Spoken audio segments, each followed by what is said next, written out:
साथियों नमस्कार दोस्तों, बोर्ड के द्वारा एक बहुत ही बड़ा आदेश दिया गया है नॉर्मलाइजेशन को लेकर। देखो साथियों, इस नॉर्मलाइजेशन से हमारे लाखों युवाओं को कितना बड़ा नुकसान होगा मैं आपको यहाँ पूरे उदाहरण के तौर पे बताना चाहूँगा। उससे पहले साथियों मैं आपको यहाँ बता देता हूँ, जो आपका भाई सीटी 12वीं लेवल का एग्ज़ाम है वो फरवरी में होगा और स्नातक का जो एग्ज़ाम है वो आपका जनवरी माह में आयोजित किया जाएगा। साथियों दोनों लेवल में लगभग 27,61,00,000 आवेदन आए हैं। दोस्तों हमने एक आवाज़ उठाई थी कि भाई देखो, एक बात बताना, आप बिना सीटी दिए हुए भी एग्ज़ाम करा सकते हो, क्योंकि इससे कहीं ना कहीं जो बेरोजगार है उनके समय की बर्बादी होती है और दूसरी बात कहीं ना कहीं उनका जो एक आर्थिक नुकसान होता है, क्योंकि आप सीटी की तैयारी करोगे तो आपको बुक भी चाहिए भाई, कोचिंग भी चाहिए ना, और समय भी चाहिए। तो इसमें दोनों चीज़ों का नुकसान हो रहा है। तो भाई आप बिना सीटी भी तो एग्ज़ाम करा सकते हो ना। ठीक है, उसके बाद साथियों नीचे आप यहाँ पर देख सकते हैं, जो बोर्ड के अध्यक्ष साहब हैं हरिप्रसाद शर्मा जी, उन्होंने कहा है कि दोनों परीक्षाओं के लिए कुल 27 लाख से अधिक जो आवेदन आए हैं।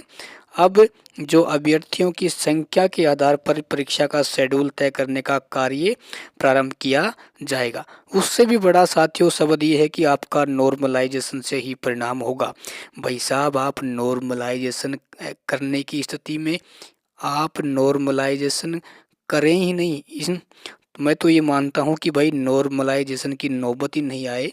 तो इससे पहले आप जो पेपर का लेवल बना रहे हो, है ना, सभी शिफ्टों का जो पेपर है इस प्रकार का बना दीजिए कि आपको नॉर्मलाइजेशन करने का कोई झंझट ही सामने नहीं आएगा।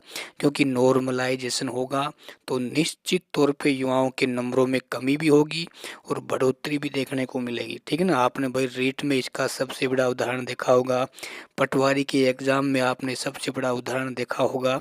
यानी जो मेरे युवा साथी पटवारी में ये मान चुके थे कि हमारे सिलेक्शन हो चुका है, उन साथियों के भाई साहब 20-20 30-30 नंबर कम कर दिए गए थे और वो युवा मेहनत करते हुए भी पटवारी का में सिलेक्शन नहीं ले पाया था, है ना। तो साथियों ऐसा ही सीटी में होगा मैं मानता हूँ, क्योंकि जब भाई आपका सीटी का एग्ज़ाम होगा तो मान लो किसी पारी का पेपर आसान आ जाता है और किसी पारी का पेपर बहुत ही हार्ड आ जाता है, तो आपके नंबरों में कटौती होना बिल्कुल स्वाभाविक है।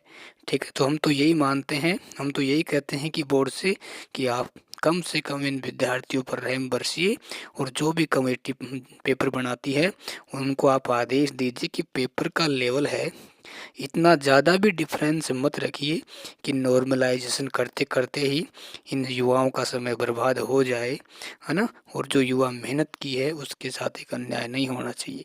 तो भाई साहब नॉर्मलाइजेशन शब्द है, मैं तो ये मानता हूँ युवाओं के लिए ठीक नहीं है ना। क्योंकि आपके सामने सारी एनसीईआरटी बुक रखी हुई है, आरबीएससी की बुक रखी हुई है, जो भी ऑथेंटिक बुक है उनसे आप पेपर बनाइए।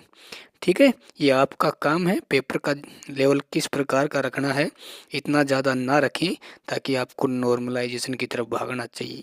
ठीक है ना, क्योंकि नॉर्मलाइजेशन नामक शब्द है वो कहीं ना कहीं युवाओं को परेशान करता है।